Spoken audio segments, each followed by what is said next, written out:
Chapter 28. Udraka gives a feast in Jesus' honor.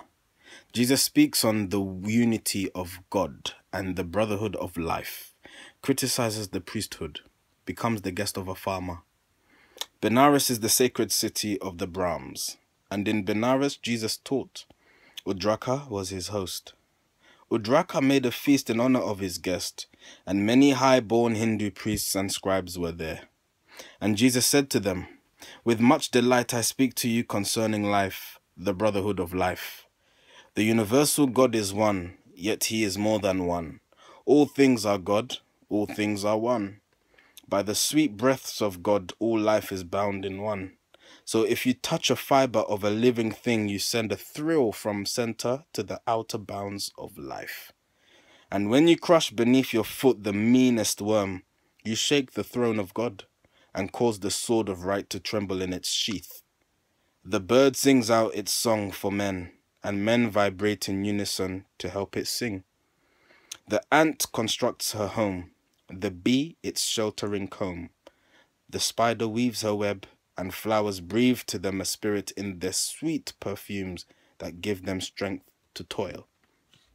Now, men and birds and beasts and creeping things are deities made flesh.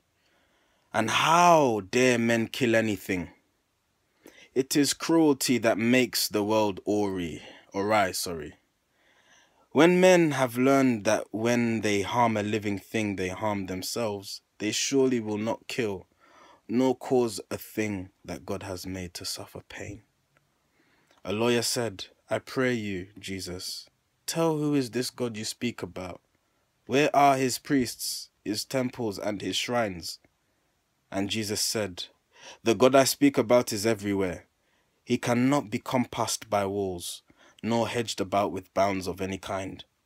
All people worship God, the one, but all the people see him not alike. This universal God is wisdom, will, and love. All men see not the triune God. One sees him as the God of might, another as the God of thought, another as the God of love. A man's ideal is his God, and so, as man unfolds, his God unfolds. Man's God today, tomorrow is not God. The nations of the earth see God from different points of view, and so he does not seem the same to everyone. Man names the part of God he sees, and this to him is all of God. And every nation sees a part of God, and every nation has a name for God. You Brahmins call him Parabrahm. In Egypt he is Thoth, and Zeus is his name in Greece.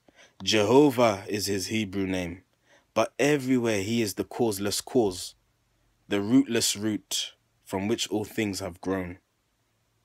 When men become afraid of God and take him for a foe, they dress up other men in fancy garbs and call them priests, and charge them to restrain the wrath of God by prayers.